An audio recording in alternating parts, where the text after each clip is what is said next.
Welcome back to Stache Club Wrestling. Couple things off the bat. It's I believe the most Stache Club Wrestling has been in a little bit. Jimmy debuting a new look. I like it. New look. You know, It looks good on you. I had to just get the buzzers out the other day. Start new. You know, I wasn't feeling too good. I missed Tuesday. I'm sorry for all the delay in the podcast, but I try to make it up to y'all. I'm officially Mustache Jim, going for it now. Stache Jim. Yes, yeah. So it's coming along pretty good. Don't get used to it. It's not my favorite look. But you know, it will do for now. But yeah, I think that's a cool Stache move. Club, baby. I think that's a cool move every now and again. Oh yeah. You go the beard for a few months, bang, mustache, or for a special occasion, wherever. I'm into it. I like it. After my kind of mustache shave journey, like I was looking at like old like thumbnails myself with like the really full mustache, and I was just like, that's really full. And some where it's like kind of where it's at now, where it's like medium. Yeah. And I was like, maybe medium is the way to go for a little bit. I don't know. But People love you clean shaved though. So that was people, yeah, I didn't love the clean shave. I what I did learn about myself is I do want some sort of stubble, but I at least know I can go without the mustache of being, so used to it for a few years. Folks, welcome. I don't know if I said my name. My name's John. My name's Jimmy. Yeah, we got a packed one. But hey, I'll give you a warning off the bat. It's a chill one. Ooh, it's a chill one. I feel it in my gut. We have a chill one. Couple other things off the bat. One, I know we're a little bit removed from it, but thank you everyone for who was in the stream this past Saturday. Hell yeah. Which feels like so long ago at this point. So we're gonna talk all about Backlash. We're talking all about Raw and just other stuff that comes up within the next hour 20, whatever. So yeah, thank you. It was a very successful stream. Next one is probably gonna be, when's Money in the Bank? June? I feel like no, 2 wait, weeks. is it May? Like very soon. Yeah, June. Yeah, I think early June. Early June. I know we have Saturday Night's Main Event right before it. Saturday Night's Main Event. I don't know if we're streaming Saturday Night's Main Event. I mean, everything's gonna be a play call. It's also just like up to your schedule. Saturday Night's Main Event. Saturday Night's Main Event probably not. It's like a house show. You know what I mean? That's the vibes we're getting a little bit. You know, maybe there is a big match John match. Yeah, perhaps. But yeah, we got Logan Paul versus Jey Uso. Pretty big world title match. The tag team match. Pretty good. If we're not streaming it, which is all gonna be a call on the fly. If we're not streaming it together, I'll probably at least be on stream on John Moonsault. We also have not All In, the All In, right? Is that Double or Nothing? Double or Nothing's May 25th. So the Double or Nothing May 25th, that's going to kind of be also a game time decision. We'll see. However, so keep your eyes out on our socials and whatever. But regardless, point being is that as much as I said, some things are up in the air. PLE streams continue to be a thing on the channel. They're tons of fun. I'm glad we can do them. Second update, an update I think you're maybe a little less excited for, but we have an update with the SCW Championship. If you would like to grab it off camera for me. You're making me grab your championship. I almost just put it there and forgot about it. Wow. Well, this is the ceremonial in kayfabe. This is I guess we did it on stream, but I guess I did have it on stream. But for those that don't know, thank you, sir. It's an honor. We have a new, for those that missed the stream, SCW champion in the building. We are so back. It's the summer of John, baby. And Jimmy, to let you know, I think I figured it out.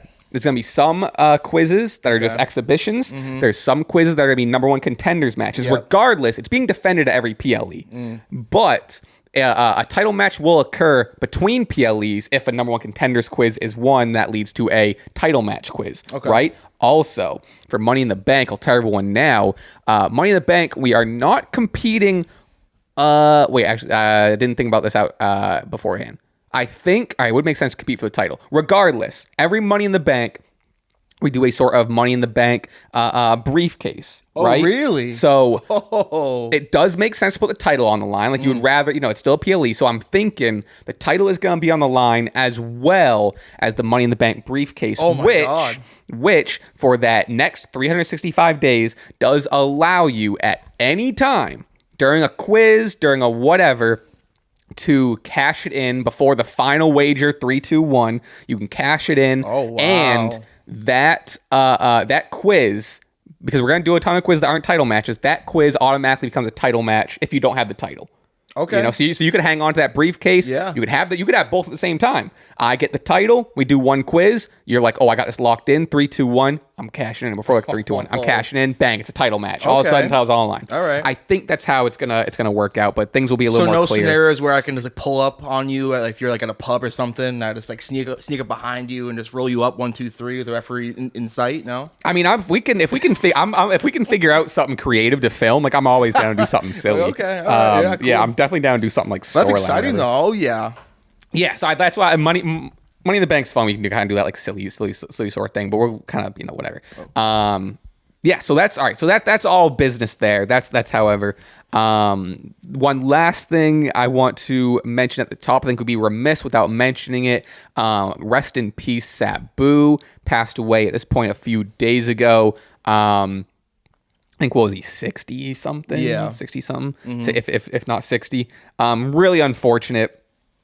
A legend. I've been really pleased with, seeing people give him his flowers and, matches now, popping up, like his match with Ray popped up. His obviously has like more iconic matches in like the deep ECW days, but his Extreme Rules match with John Cena has been popping up. So yeah, R.I.P. Breaking his Sabu. neck versus Taz, like just insane stuff. I mean, a trailblazer, an icon, someone that you would hear about before you would like see his matches. Kind of like the legend, the mystique of him, and then like, oh my god, this guy who's just throwing chairs, jumping off of high things, the iconic rope spot into the crowd. So crazy. Yeah, he was the man, dude. Very, very, very unfortunate.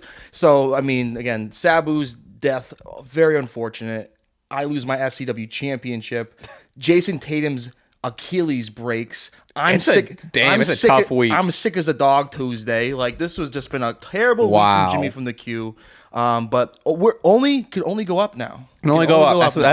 That's what they say. Yeah. Well, like I said, it's gonna be a chill pod. We're just gonna talk about whatever. We're kind of removed from stuff.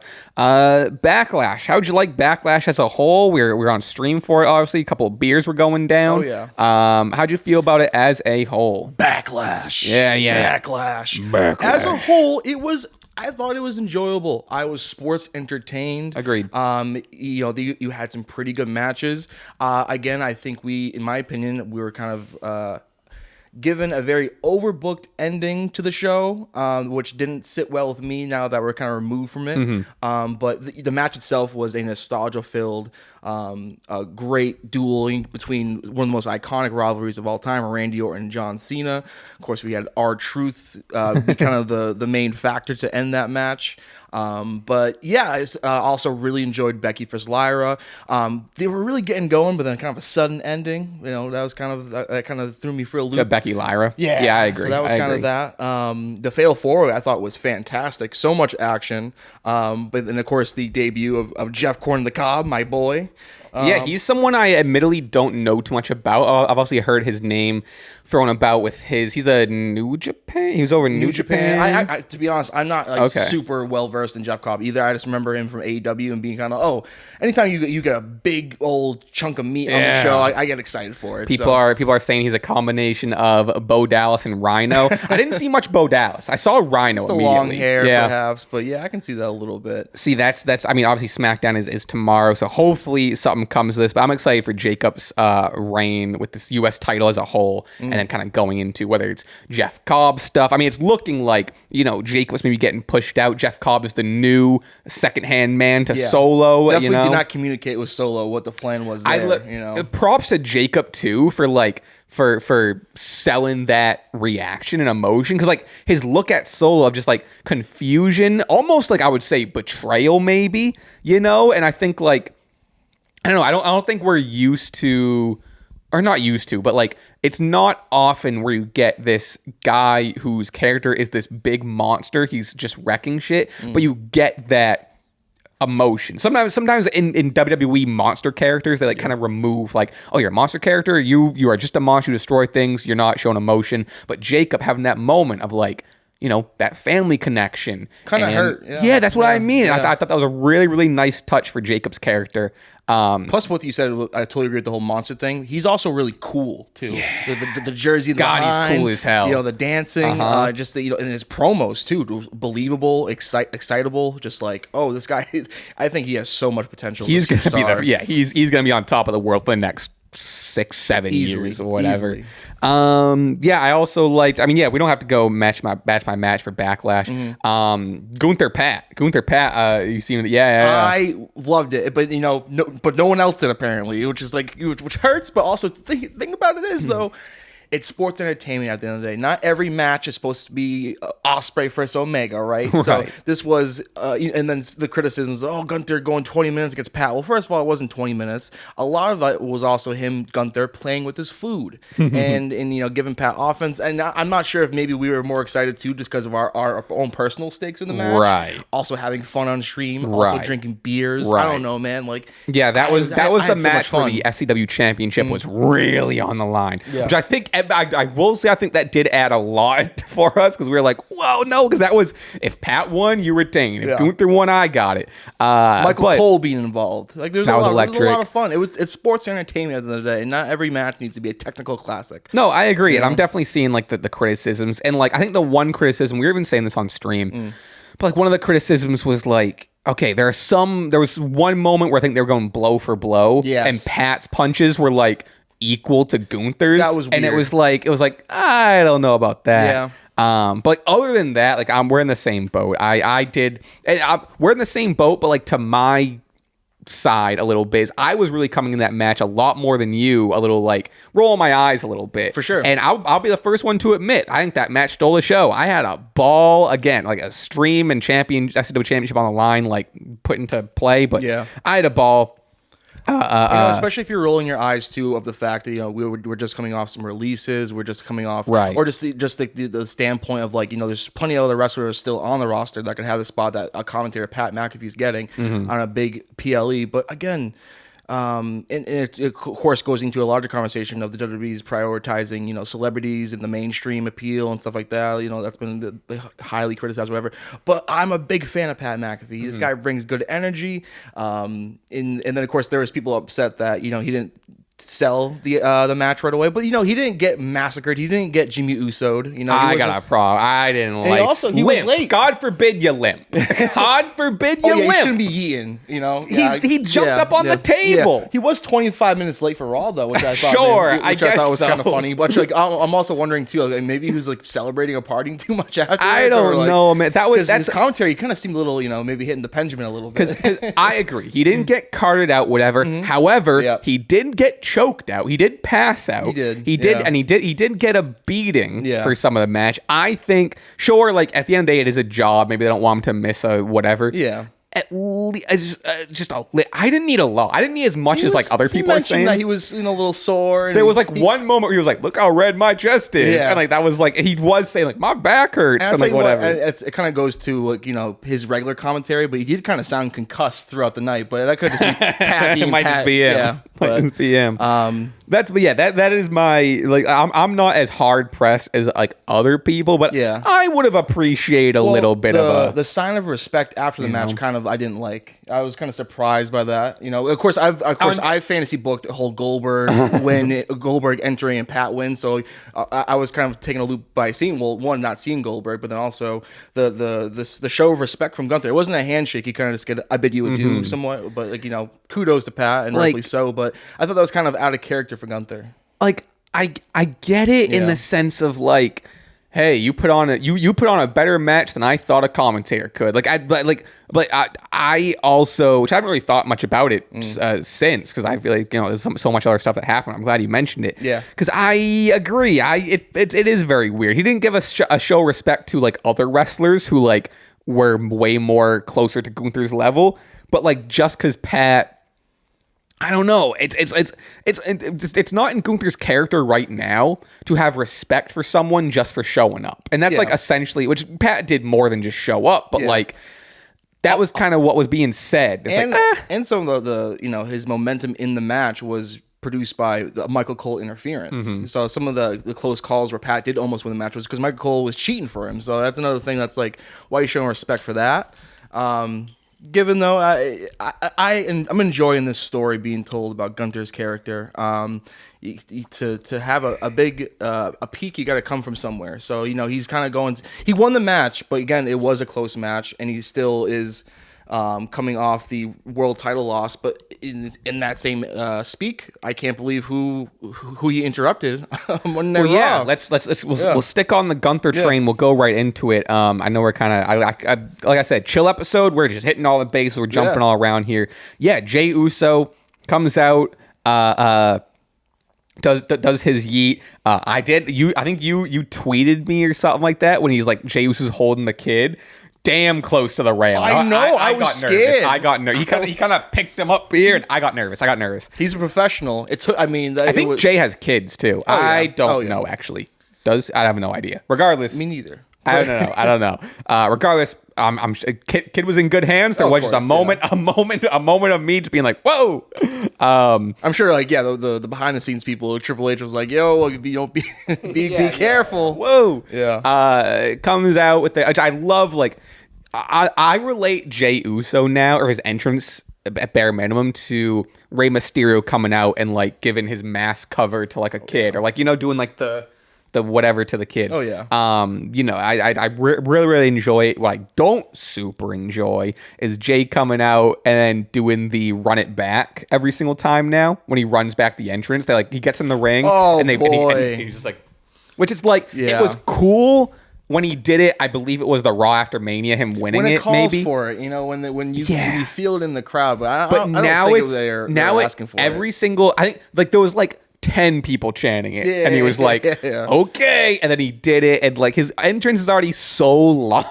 It takes him a while to get to the ring. I'm sure it's a good time in person. Of course, I'm sure I'd be doing the same thing. Sure, I'd be one more time, sure, but it doesn't come across on T. It's but anyway, I do love seeing Michael Cole eating though. It makes me giggle every time. He's nailing the high five now. Yeah, too, he's got it.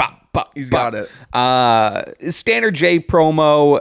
This was kind of marketed as a Jey Logan promo. I thought a lot of people expected Jey to be in the ring with them to chat. And then, like you were alluding to, Gunther comes out. Whoa. Says that Adam Pearce made official that whoever wins the match at Saturday night's main event, whoever comes out of that as champion, I get to face on June 9th. Which, the significance of June 9th is that is the Monday after Money in the Bank. Right.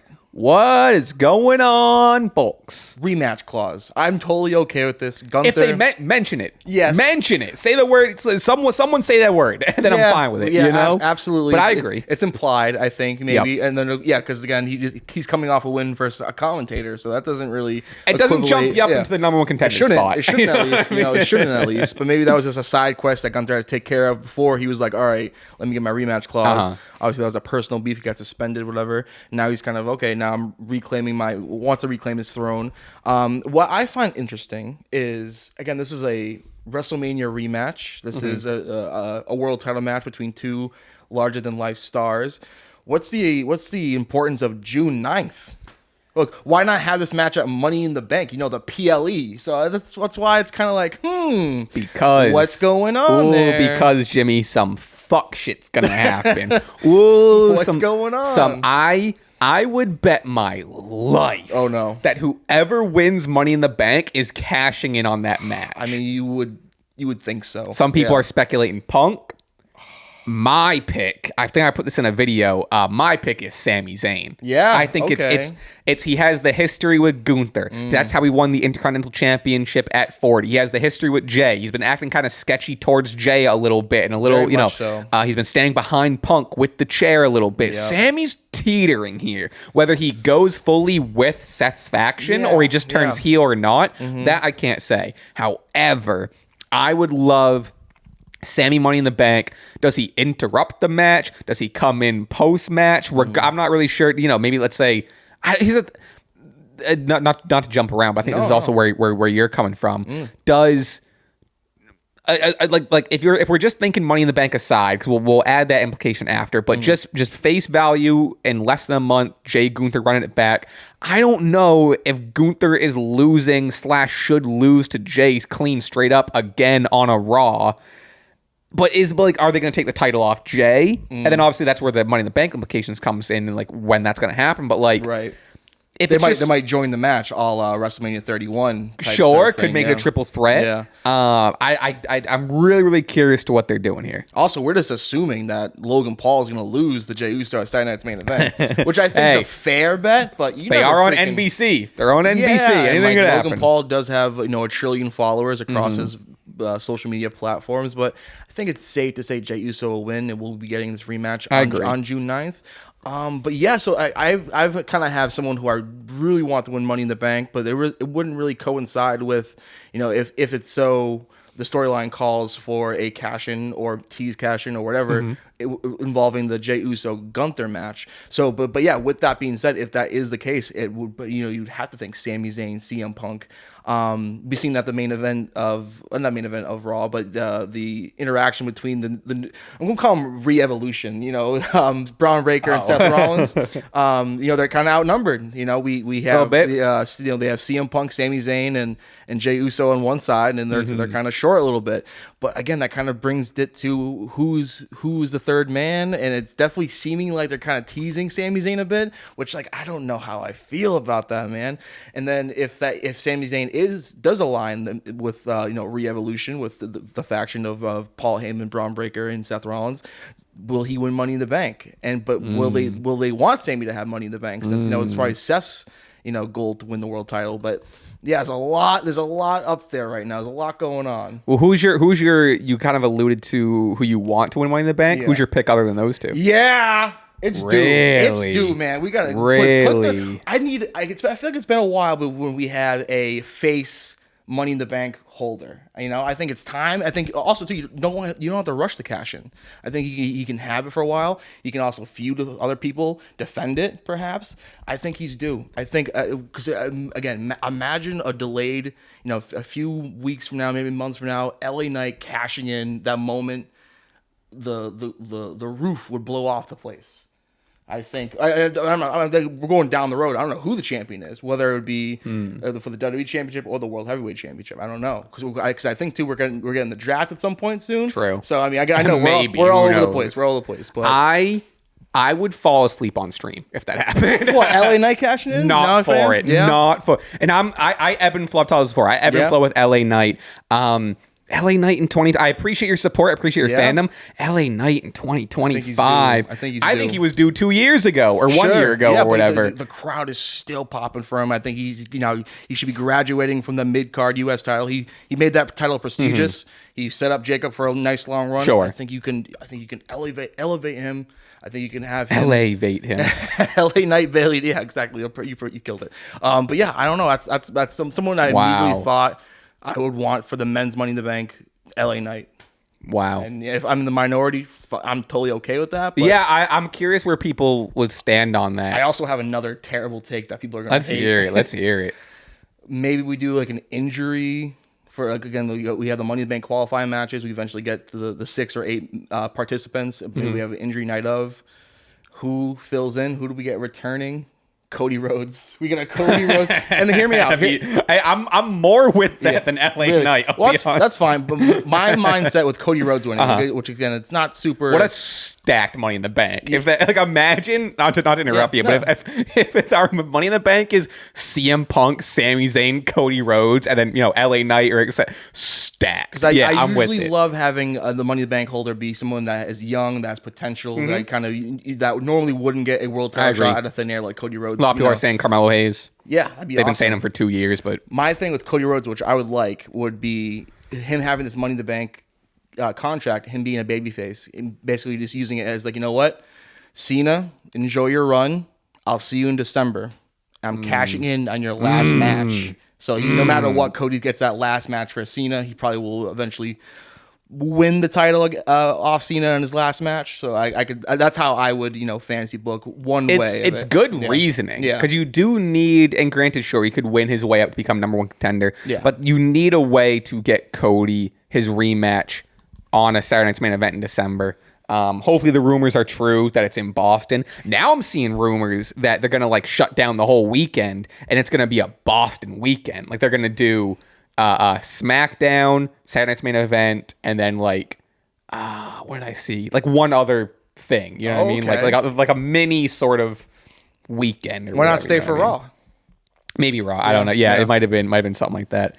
Oh my God. Yeah, that's enticing. I gotta start saving up now. If we're not getting sent there, I have then I have a cousin. We can Jimmy a lock. We can get in there. Oh yeah. No questions asked. You know. I mean, of course, we might not have a seat to sit in because again, I'm fine with that. It's gonna be sold out. Yeah. But yeah, we're gonna have to find a way to get our carcasses in that building. Yeah. For that weekend, for that event, whatever.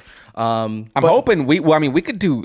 Great. Fuck, it's in December. I wish it was in the sun. It's gonna be cold. So I'm glad that's thinking ahead of time. But like, we could do so much shit. Like we could even go like, this is like thinking out loud work wise. But one, hopefully like Clutch Points can help us out getting there. Two, like it'd be cool to like, let's say we get there early or whatever. And then you said you're well, I don't want. Never mind, I don't want to out anyone.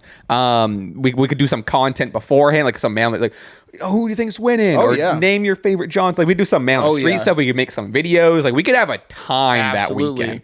That'd be a ball. But that's I keep on in my head. It's like coming up. It's not for December or till December. That's exciting though. But yeah, I agree. There needs to be a reason for Cody to get back to that spot. Also, Cody needs to return. People are speculating when Cody's returning, and then that Money in the Bank could be whatever, could be a time. Throw him in there. Big surprise. I had one other thing we are gonna jump to, but I forgot. We were on the Jay Gunther. Oh no, we were on the the Money in the Bank prospects with the Seth faction and stuff, and Sami Zayn, Saturday Night's Main Event. Yeah, I don't know. We can jump to something else if that's all you got for that for Jay Gunther. Let's see. Like I said, I want to jump around. We got Dom retaining against Penta. Let's go to Raw. What happened on Raw? Let's see. All right, let's go to. I want to go to Rhea Io. The main event, Rhea and Io defeating Roxanne and Julia. There's a couple of things here that I've seen people talk about. First of all, great match. All four of these women, I mean, the future. I keep on saying the future. They're like, these people are the future. These people are the future. These people are the now. They are the now. You know what I mean? Yeah. They're the four best women right now. Before we know it, these women are going to be big stars, part-timers, and we're going to be wishing they're having weekly matches on Monday Night Raw. So, people, what's your take on people's take on Roxanne and Julia losing? A lot of people are saying that they should have won. There's no point in burying them. They just got whatever. What are your thoughts on that? I think it's fine. It's not every day you main event a Monday Night Raw, and especially you're losing to the best women's wrestler around, and Rhea Ripley.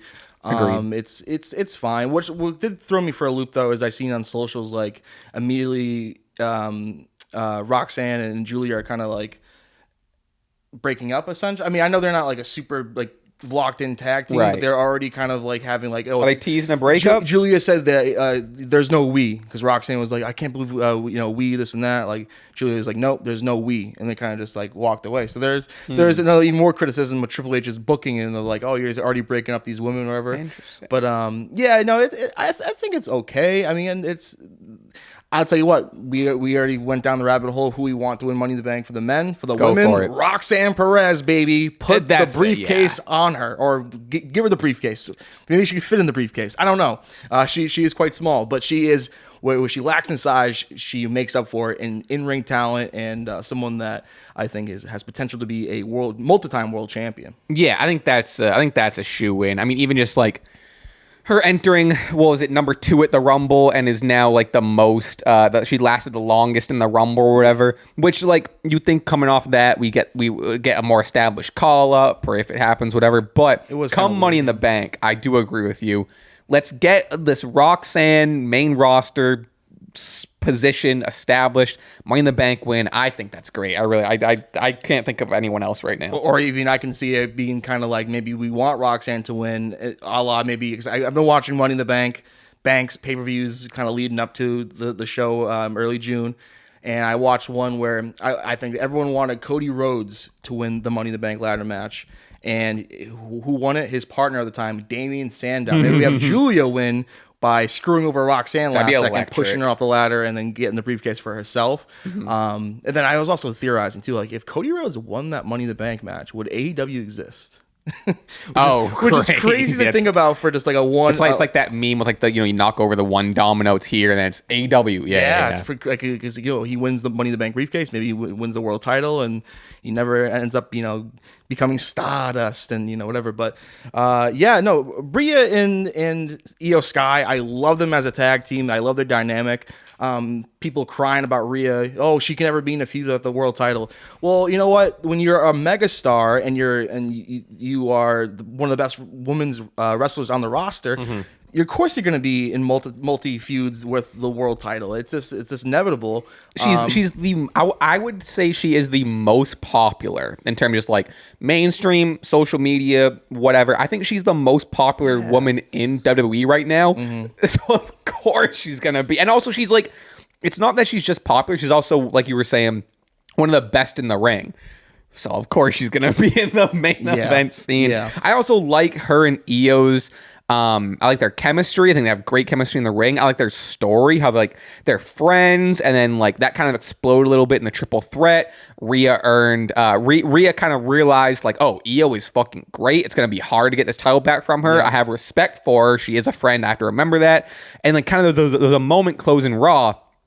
She's looking at that title, and like before she would like either put a hand on it and tug at it. This time she looked at the title. She just looked at Io. She was leaving. Just like a.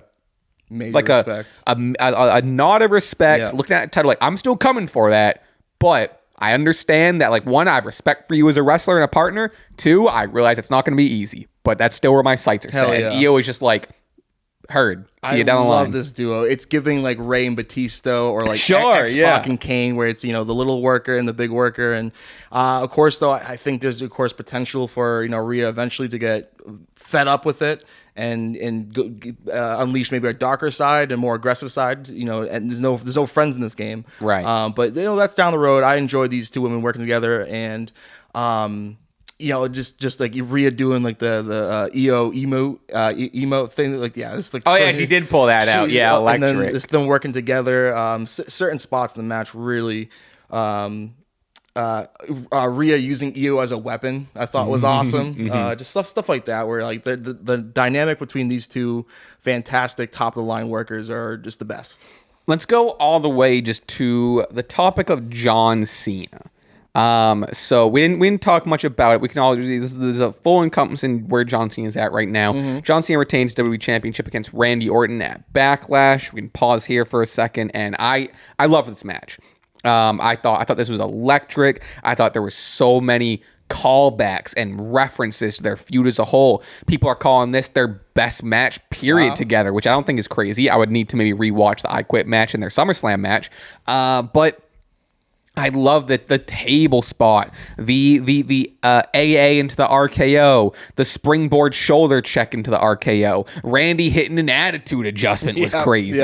John Cena doing the Viper stomps.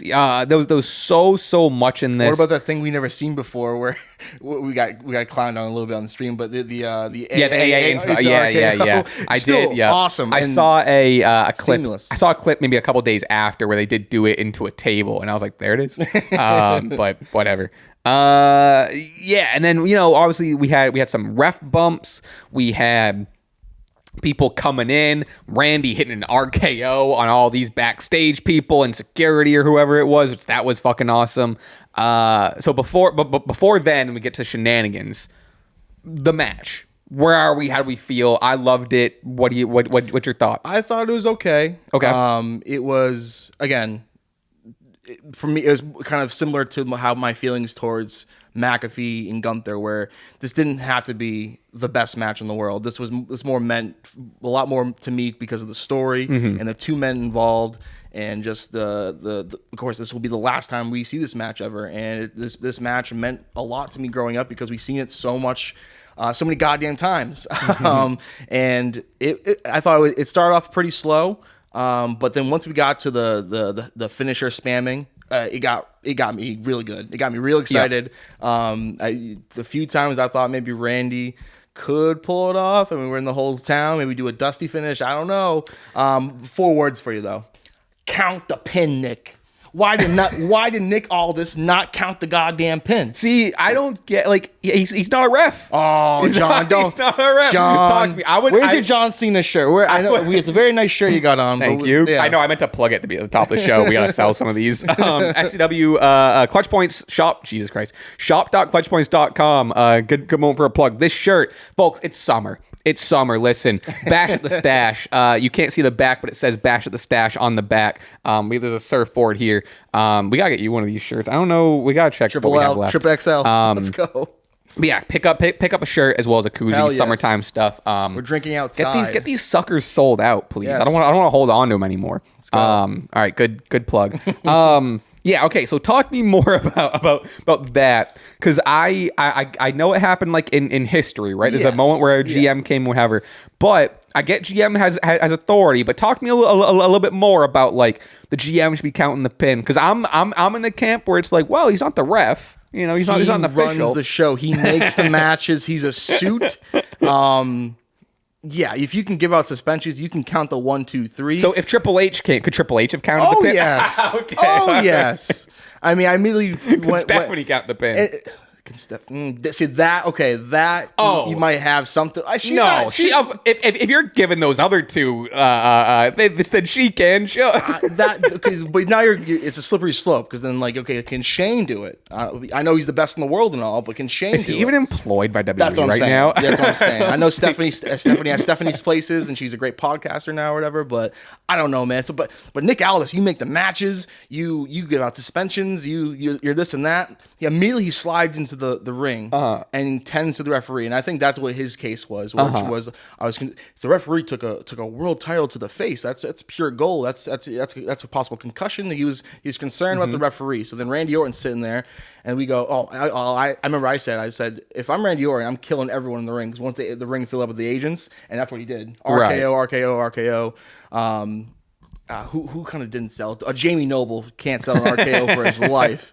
And then Gregory Helms he has a bit on Twitter. He's like, what's the relation? Because I guess he did that one time for a storyline. Oh, okay. And he got dunked on because what do you mean you don't know this? And so then his relation to him being RKO'd was that Survivor Series 2017 that he was on, a liability. He was on the same team as Randy Orton, and they got killed by DX and the baby faces, whatever. And then we're getting past all that, and then what do we see? All the commotion. Who comes down the aisle? But another rapper, R-Truth. True. So we have a John Cena versus Randy Orton WWE Championship match with R-Truth interfering in the big year of 2025. I can't wait till we see in 2035. What do you think we'll see then? I still Ric Flair for Shawn Michaels callback. I mean, I'm down for whatever. I'm fine with it. You're fine with it. I'm not gonna sit here and say I love it, but I would even say that I like it. And it's only because, and maybe this is like the cop out. It's what everyone's saying. They R-Truth has been doing this I'm a John Cena fanboy. I'm looking up to him for at this point years. A long time. And they were building up to it. We're backstage with Jimmy. Yep. He was like, no, listen, that's not my John. He has his reasons. Have an open mind. They had the moment with Truth and Cena where Cena kind of told him off backstage near the trucks. Yep. And R-Truth is so not on this planet. So he runs in. I don't think he I don't think he changed the outcome of this match too much, because regardless, Cena's hitting the low blow, but he came in, right? Yeah. And believe me, I don't have the best memory, so believe me, I correct me if I'm forgetting something. Slides in. No, Randy, don't punt him in the head. Randy hits him with an RKO. Slides out. Yeah. Sure, that does. I'm fully with it. That does cost time. It allows for Cena to get up, and then we get the whichever happened first, the low blow into the belt hit, right? Yeah. But I think ultimately it didn't caused that. If R-Truth caused the direct 1, 2, 3, this is a different conversation. But I think that's where I'm coming from, where was it needed? Not necessarily. I don't think it necessarily took away anything, and it added a little bit for me where I was like, okay, this is someone in the John Cena universe. In hindsight, this is going to be better, or I'm going to have a stronger footing with my position if we maybe lead to a John Cena squashing R-Truth match. I think it has to. I think it has to. And then I remember you were gonna live stream the post match press conference. Yep. I don't think you end up did. I still watched it though. You're right. Was gonna happen. The second that happened, I was like, Jimmy's right. Jimmy was right. R-Truth through the table at the press conference. Josh Peck, eat your heart out. Things do happen. There are reasons for these press conferences. Which I love Cena coming out and be like, unlike last time, I'm going to answer. He's like, I realized that was a bad move. I'm going to answer every single question. I'm going to be here for as long as you want. And then Truth, which I was like, they got to have some way to swerve it. Truth coming out, which it is very funny to see like a wrestling move, be it a wrestling move through a table, happen in a silent room. It was so weird. I remember, so weird. Yeah, it was very strange. Someone pointed out and said that it felt like a SmackDown vs. Raw cutscene. And I'm like, yes, the whole energy felt very off. It's silent. All you hear is like the breaking of the table. Yeah. Which I liked. I liked that. It was a way to get like Cena. My stance on all this Cena stuff, whether it stems from everything from him not answering questions at the press conference all the way to him low blowing people and him hitting the belt, was we're early. We're so early. This is his first title defense. He's only had the title for a month. It's working for me now. And I think I have a video coming out today. At this point, when this comes out, it's already going to be put out, where I'm ranking. It's on the John Moonsalt channel, where I'm ranking every current champion. I'll be honest, there's some hot takes in there. Nice. There's some hot takes. People are not going to like where I put John and Jey Uso. Oh, wow. People are not going to like where I put them. But or maybe they will. Or maybe they will. Yeah. But so I had the same. It's not to sound redundant when all this comes out, but my point is, I'm having a great time now. I really love this Cena heel turn. Maybe I'm the minority of that. I really can't figure out where the internet or where people are in general on the heel turn. However, if we are 3 or 4 months more down the road and we're getting this same low blow, title hit, someone interrupting, then I'm fully like, okay, like what do they call it? They jump the shark or whatever sort of moment. But I think this is only his second time cheating to win, and I think people are already like, oh, it's another shoddy finish. It's his first title defense. Yeah. It's so that's where I'm coming from. Is I'm loving this Cena run, and it's people are so critical of it. I'm not even like blaming people for being critical about it, because I understand. Like I said, not to repeat myself, but I am just. It's working for me now. It all makes sense. I all do like it. You do got to forget a little bit of Rock and Travis Scott stuff. I'm not forgetting that. I think the big picture of just this match, I thought was way better than the WrestleMania main event. I agree. Yeah, I agree for sure. I think even just maybe not story wise, but even just like, callbacks story wise in terms of a stepping stone in his retirement tour. Match wise, I think it was multi times better than I'm chalking that up to lack of chemistry maybe between Cena, Cody. I also thought John did a good job of not being blatantly calling out spots. I didn't see much of that either. Cena looked good in this. Cena so too, in the Mania match, I think his biggest criticism was that he looked a little slow. Yeah, looked maybe not of John Cena of old, and I fully get that criticism. Like he is older. I think that's a valid worry. But at Backlash, he's like, oh, he's still pretty quick. He's got it. Sure, it was two definitely older guys, but I'm hoping we see more of that Cena down the line. I think too, some of the criticisms could be tied to the fact that, for me too, I'm so tired of ref bumps. Sure, I don't think that's crazy. In the grand scheme of things of a sports organization, people are still watching the match on their screens. You have Nick Aldis, one of the GMs, Authority Figures, be like, "Hey, we just saw what happened. There was disqualification." So that's the whole kayfabe wrestling. You get lost in it, or whatever. You ignore the certain things. But again, we just had a 3-year run right before Cody's run of a lot of the similar match endings of ref bumps, and I love my tribal chief, but it was getting a bit tired at certain points. But I thought this was the whole Cena heel turn for me is becoming a bit. Should they have done this? Because even at the end of this match, Cena was getting showered with love from the crowd, and you kind of saw something of like in John's face. And I'm not sure if this was scripted, part of the plan, but you kind of saw maybe Cena breaking a little bit, which could probably go to the more of a long term story of down the road of Cena maybe going back to the light side. But this kind of seemed like the first time we seen like he's realizing this is my last match in St. Louis against one of my best friends, Randy Orton. I didn't pick up on that in the moment, but I saw a clip afterward where I saw that, and I was like, ooh. And I'm hoping, and this is also me also kind of, giving all this a grain of salt. I got a big old salt shaker with me, where I think it would help. Where, like, I agree with you. It was such a risk, him turning him heel.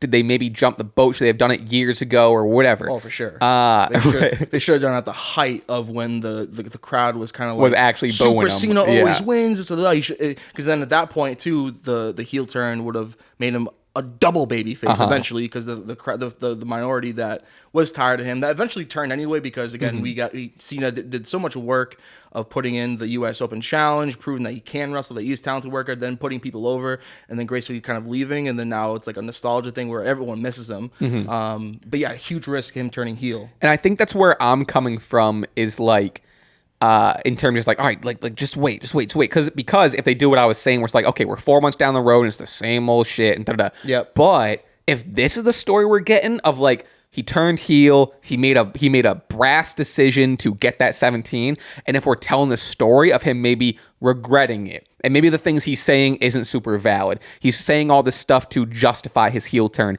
and we slowly start to break down, because ultimately he's not retiring heel, So if we start to break down him being shaky and unsure, like he kind of showed, him holding that title, walking out of Backlash.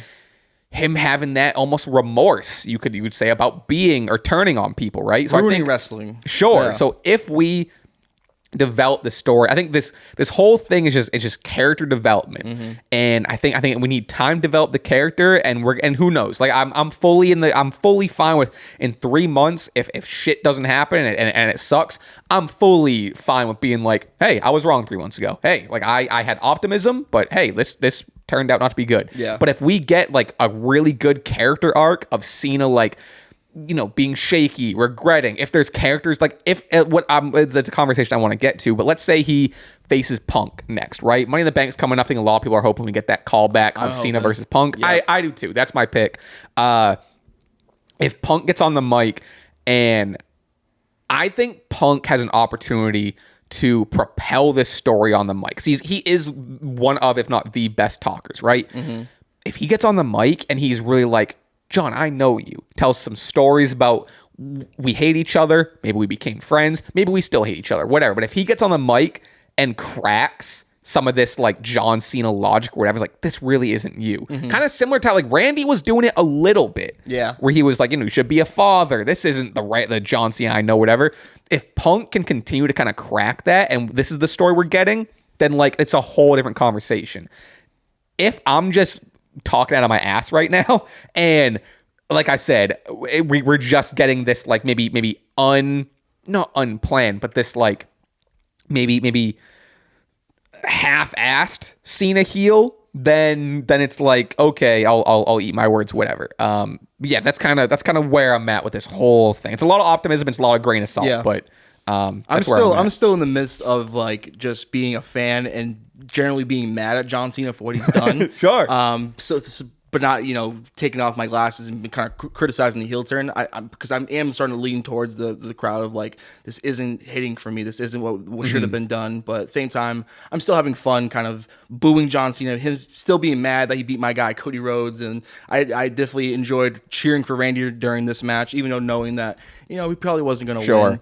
Although, and I'm fingers crossed for that Punk match. But have you seen some of the sheets, some of the reports of what the next match? What do we think? They're looking for maybe a potential John Cena Travis Scott tag team match. I've been seeing again, and then on the other side, it's Cody versus Cody and Bad Bunny or some shit. Yeah, I saw that.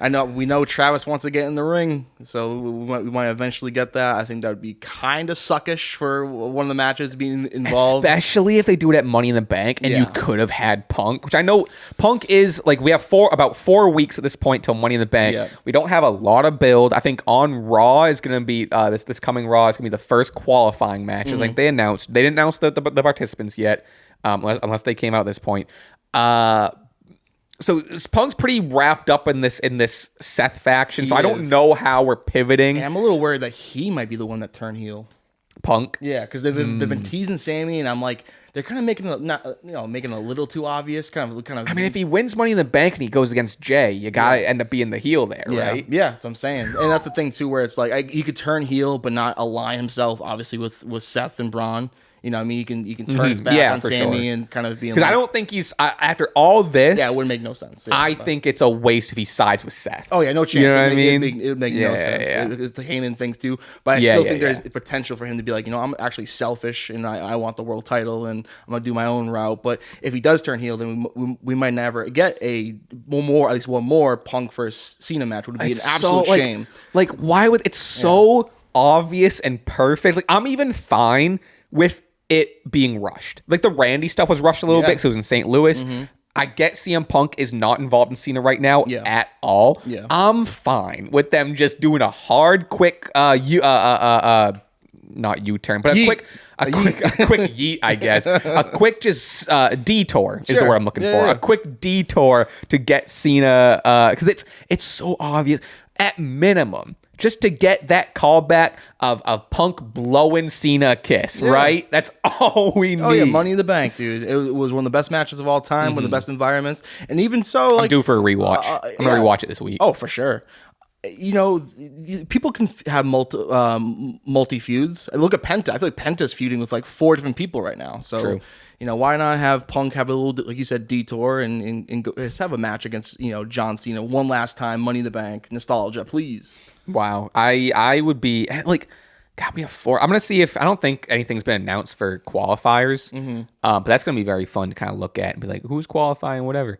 I think there's a huge potential for like to have like legit 6 of, if they do 8, like have 6 legit contenders for Money in the Bank that could seriously win it, I agree. Money in the Bank is going to be similar to like the past couple Royal Rumbles where it's like, we have there's 6 people, there's 7 people that could win it.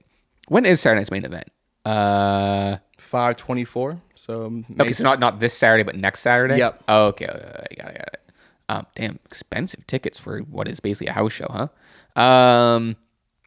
Yeah, they haven't announced who the contenders. There's a third match. Which if Saturday night's main event, you have Jay and Logan Paul. You have the tag team match, and what's the third? There's another match. It might be the Becky Lyra rematch. If that's announced yet, I don't know. I think there's 3 matches announced, if I'm not mistaken. Where am I? Saturday night's main event, XXXIX. All right, 2 officially on the card. Okay. Of oh yeah, did you say this? Punk and Sammy versus Seth and Braun? Okay, yeah, I forgot that was a match too. Which that's very fun. I like that. Jay versus Logan. Yeah, nothing else currently. But I mean, yeah, we're leading to the other stuff for sure. Yeah, the fact that it's like a tag match with no technical stakes does kind of scream a house show a little bit. But you got some big stars there. Yeah, it's gonna be I mean, at least they have the world title being defended. Exactly. Granted, if it wasn't Logan Paul, I don't know if they'd be defending it. I think they're just doing it for NBC. All right, where else do you want to go? Where else do you want? What do you would chat? We had about? AJ Styles versus Finn Balor. Let's go there. I wish this was better. I liked it. It was very technical, especially the first half. They were really grappling. I really liked AJ going to the calf crusher a lot. Yep. And this is my fault. I just had expectations. You just see Finn Balor versus AJ Styles on the card on Raw, and you're like, come on, like give us a 5-star. You know what these two can do. You know all the Bullet Club lore. Yeah. this is not the match. And granted, sure, these two maybe are. I don't want to say they're outside of their primes. I don't think they're fully like. They're two unks for sure. They're definitely two unks at this point that can still absolutely go and put on a classic. I do believe that. I think Allen more than Pin. Yeah. I mean, I don't think Finn is like physically like out of his. They're just not. They're just. I saw a statistic. What is he like? I think he has 20 losses and 4 wins in the past however long. Yeah, I think it was like something. I thought 2-18. Like he's 2-18. Some shit, right? That's matches, I think whatever. So it's like I was hoping that this was gonna be one that let them go. It was fine. My expectations were a little grander. And it was whatever. I'm a sucker for technical wrestling, but this crowd was kind of dead. This wasn't the best crowd. Crowd wasn't really super into this. Wasn't super into it, which I think played a little bit of a factor, but it also a little disappointing too with the interference. Like I don't know, Penta, and all that jazz. As much as I love seeing Penta on my TV, he did the fucking step up Canadian Mexican destroyer, which was fucking electric. I am just not full. Like I get like you were saying, I get he's feuding with 8 people at once. I just don't fully know if he was needed to interrupt. Have these two have a good solid match with a clean finish. Like I don't know, man. Give them extra 5 minutes. I don't know. These guys can still go. That's the thing. It could have been a banger, and it just I don't know. Okay. It just felt nerfed. It felt like they were just like, hey, this is just a Raw match. Like it's what we're not on a big stage here. Let's But I hate to break it to people too that are taking it so personal. And I get it. Like if you have favorite wrestlers, and I'm right there with you. But you get paid the same win or loss. And Finn Balor, or as we now call him, Pin Balor, has a purpose on this card. He puts over these people. And I know it sucks that he's losing and he could be doing a bit more, but the fact that he does elevate who he's facing each time is important. You got to have these guys on the roster that can do that. So, I feel like I just kind of had to point that out a little bit. And then two, you brought up Penta, actually put away Chad Gable with a Mexican destroyer. Let's go. A move that should end matches. A top rope Mexican destroyer. Yeah. People are calling it a Panama Sunrise. Not a Panama Sunrise. Panama Sunrise is off the second rope. Right. Penta went off the top rope, maybe. Yeah, big difference. Yeah, he did put away Chad. This wasn't as good as their first match. I think that was Penta's debut match, but I thought it was pretty solid. Yeah, they threw down. And of course, El Grande is on a tour of Mexico right now. So is that what it is? He couldn't make it. Of course, I'm sure their Penta won revenge off of the loss at Backlash from Dirty Dom, but El Grande interfered, and of course another mask spot headbutt to help Dom get the win. So I thought that was a pretty solid match. I saw a statistic. I meant to bring it up during Cena Orton, but because of the statistic, it can kind of be brought up a lot. Of course, I'm gonna get this wrong, but it was something like whether it's 40% of title matches or 40% of matches in general. What do you remember what it was? No, I'm seeing where you're probably going with this. Oh, okay. And it was like 40% of matches this year or for the past year have ended in shenanigans or disqualification or like something like that. I believe it. I'm surprised it's not higher. I'm getting it. I'm getting it exactly wrong, but it was something like that. Yeah, like I said, I meant to bring it up during Cena Orton because it is to that. As much as my point was like I'm having fun, silly, whatever. To the credit of you and I think a lot of people is like when every single match is ending in a run-in or a disqualification or a no contest. It's like, and I get like there used to be the conversation of you need to protect people and you're doing this so there's a no contest. They did a no contest leading into the women's triple threat with the special guest referee with Bianca. I think 4 out of the 5 matches had interference in it. Let's talk about it. Let's go down it. The Fatal 4-Way had the Jeff Cobb debut. Okay. You had Pat. At least that didn't end in like a disqualification. No, but you're right. But like to your point, there was still interference and still some not like a fully clean. Michael Cole got involved with Pat and Gunther. Yep.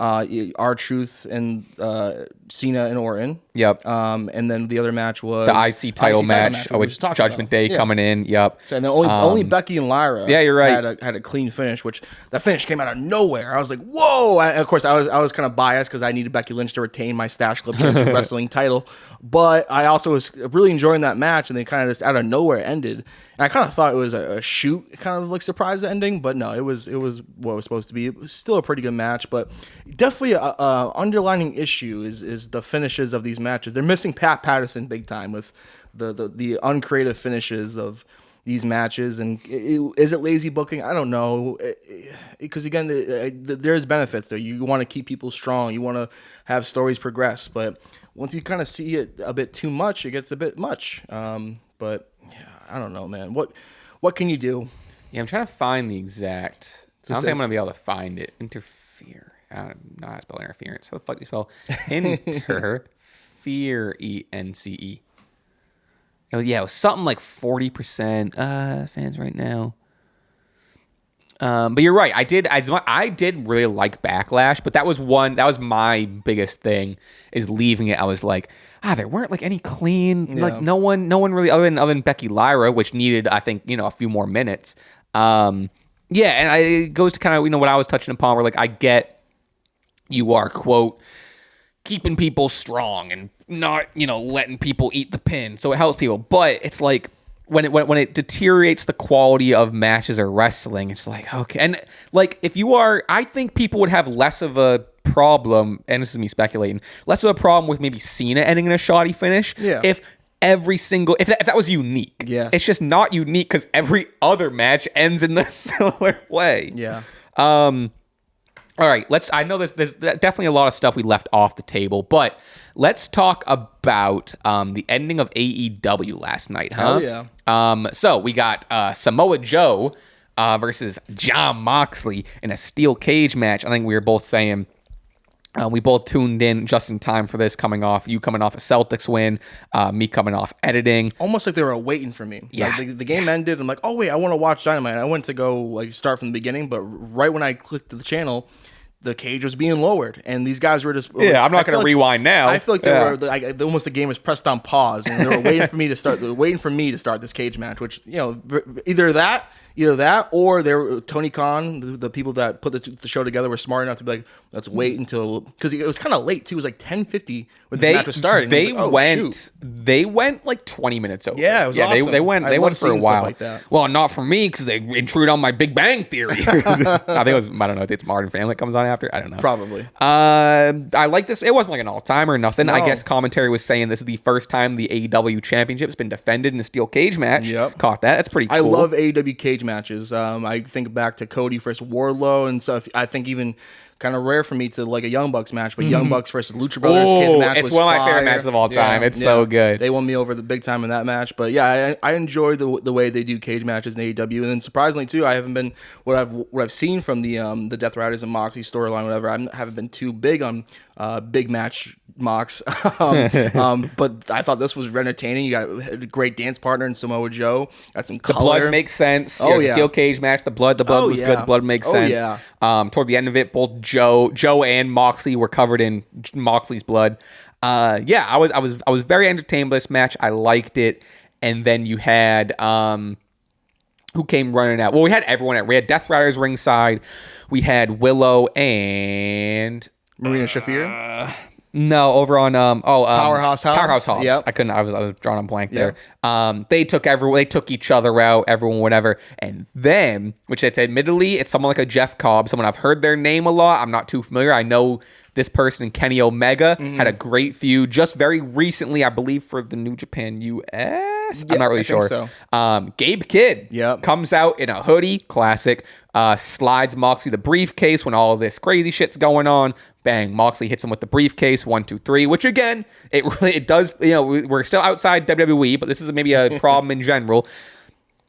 We did get a match that was a cage match for a reason to keep outside interference. Yeah. We got another. I liked this match. I wish maybe I'm just fatigued with these shoddy finishes. Yeah. Didn't care about the finish with the briefcase or whatever. Yeah, I'm not too familiar with Gabe Kidd, but I thought me neither. I did recognize him though. I'll say that. I'm Yep. like, oh, cool, pretty cool way to debut in the main event, steel cage world title match.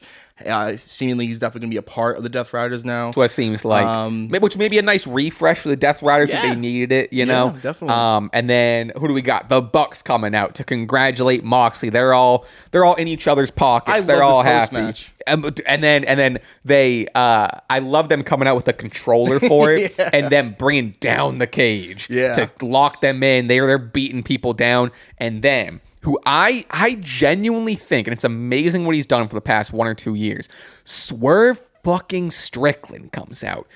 He called himself the most dangerous man in AEW, and I agree. I don't think he's the biggest star, because you do have other people with bigger star power. But I'm trying to think of the word. I think he's the most like maybe complete. Complete's a good word. Even just like he attracts the most attention. He is the most real. I get that from him. I'm like very real. I don't know. He's someone who of everyone in the company, when he's on screen or when he comes out, he's who I'm like shining. Locked. Yeah. Be it. And I love Ospreay. I think Hangman's great. I like Moxley. I'm a Moxley defender. I love Moxley. But Swerve is just, I think, for lack of a better term, he's that fucking guy in the company. He's over MJF at this point. MJF is doing, which I like, the Hurt Syndicate shit, whatever. Let's get MJF back in the world title picture, for God's sake. Where MJF used to be this guy, where he is the guy, he's the one that your eye goes to. It's now Swerve Strickland, in my opinion. I fucking love him. It's his company. He's fucking jacked. He comes out. I seen a side by side of when he first debuted in AW to now. It's like this dude put on some muscle, some meat, dude. It's impressive. He comes out looking mean as hell, and I love this is his whole day at Dynamite. Comes out, climbs the cage, jumps on everyone. That's his pay. And the way he landed too, like almost like used them as like a surfboard almost, was crazy. I had to rewind it twice because I was like, how the fuck did he land? He like landed like feet. It's almost like they caught him by his feet and they stalled for like a millisecond, and then they all went down. My thing is, dude, I'm sure I get it. Like it wasn't Swerve's children in the cage. I know he's making the save. Very nonchalant. Who cares if it's taken out? Took his time. He played his Exactly. music. I mean, I get it. Again, it wasn't like his children locked in the cage, his fellow wrestlers, whatever. Maybe he didn't really care to rush to save him, but he did. But you know what doesn't look as cool? What's that? When you're running down the ring to That's save true. someone. That's when you're true. just fucking. Yeah, no, it did look a lot cooler. Like, I don't need to save everyone. Yeah, but I'll just take my gonna. time because everyone in that cage is a dead man. Yeah. And what a way to put him over. Where again, he's still outnumbered like 13-1 in this cage. Oh, put the cage back up. Put the cage back up. Yeah. Oh. So they as soon they as, don't want to be locked in there with Swerve. As soon as that cage went up, all of them scattered like mice, like little rats out of the cage. And what a way to put him over as a legit badass, taking on 13-1, and all of them scared, running shitless away from the number one star in AEW seemingly. And this whole piece of business got me excited, which it's kind of creeping up on me for Double or Nothing. Yeah. Anarchy in the arena. Yeah. So yeah, sign me up. Definitely some like randomness on the teams. Fuck it, it always is. Fuck it, it's Anarchy. Yeah, that's what he gets on. I'm like, I'm the most dangerous person in AEW. What did he say? I think he's probably like, I'm thinking some. He probably it's like when they say the title of the movie. Yes, It's like, yeah. I'm thinking some anarchy in the arena. Yeah, everyone knew it was coming. Electric. Everyone knew it was coming. So let's run down the teams. What do we got? So we go over on, obviously the Death Riders a little easier. We got Moxley, Gabe Kidd, Yuta, Marina. Did I say Moxley already? Moxley, Claudio. Is that 5? What do they do? 5? I think it's 5. Of course, the inclusion of the women is so cool and like fresh. 5. Yeah. 5. So then the other 5 is Omega, Powerhouse, Hobbs, Swerve, Willow, and and the Bucks. Sorry, the Bucks are over. So it's like 7. 7. It's like 7. Powerhouse Hobbs. Omega. I'm just trying to think of who was in the ring. Omega. Who are we missing? Joe. Probably Joe. So Samoa Joe. Yep. Who's using the match? Joe, Willow, Powerhouse Hobbs, Swerve, Kenny. Who else was in there? That's it. Okay, maybe the Bucks aren't going to be. I don't know. I think I'm not they're really sure. outnumbered. Yeah, maybe they add people. I don't know. I'm sure. Maybe we're forgetting people. I don't know. I just off the top of our heads. But anyway, fired up. I love anarchy in the arena. This is for just like, let's just turn up the silliness and let's go fucking nuts. I stack teams. And we don't know. I mean, because Moxie's the world champion. True. Is he not going to defend the title at the pay-per-view? Maybe not. It's a good point. Yeah. It's a good point. I don't love your champion just being kind of held in this like big multi-man whatever. Maybe they're leaning just to, when's All In? August or July? I think no, it's the same as I think August. Oh, because I saw which that's a whole other conversation when they put Evolution on the same. I don't think it's on the same day. I think that's what people got wrong. I think Saturday night's main event is the same day because I think they're very close. So I think Evolution Sunday and then Saturday night main event's the same day as. They're doing them the same weekend. I think so. What? Yeah. And I saw some like kind of backhanded things like, they're gonna book it and blame like the low ratings on the women's pay per view that didn't sell well, instead of the fact that there's another huge wrestling pay per view the same day. Okay, Evolution. All right, date reportedly revealed. This will be it before we jump over to the Patreon. Okay. Saturday night's main event is scheduled for July 12th, which could mean Evolution might take place on Sunday. Which also, I don't know why. Like, first of all, why have them back to back? It's it's supposed to be two big special events. I don't know, having them back to back is a little odd to me. You're risking wrestling burnout, man. I don't know. Interesting. And then AEW All In 2025 is July 12th. So okay. So it could be. Apparently, it's on the same day as Saturday night's main event, which they're gonna do some fuck shit for Saturday. They're gonna stack that Saturday night's main event, but nothing's gonna happen. You know what I mean? Maybe we get Goldberg Gunther there. Maybe we get Goldberg Gunther. Interesting. Wow, what a busy week for wrestling, huh? It's gonna be a hot come one. July. Holy shit. But yeah, I also saw that. I'm just like, it is gonna be unfortunate if they stack up Evolution. 1, next Saturday night's main event. 2, next to AEW All In. And then it's like, oh well, it didn't, because the first one was so good, and then they do, oh well, it didn't do as well, and even if it's just in the ratings, never mind ticket sales, where it's like okay, well you didn't give them a good spot. It's you stacked them up against, I don't know. That's all very interesting.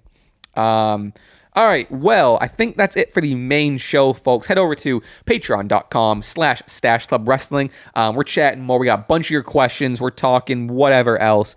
So yeah, appreciate you being here. Please check out the merch. Again, the summer t-shirts, Bash at the Stache stuff. Please check that out. And I'll give you this for the road. Goodbye, folks. We'll see you next time. Bye. I'm really trying to get in shape, whatever. And I've been consistent for a while.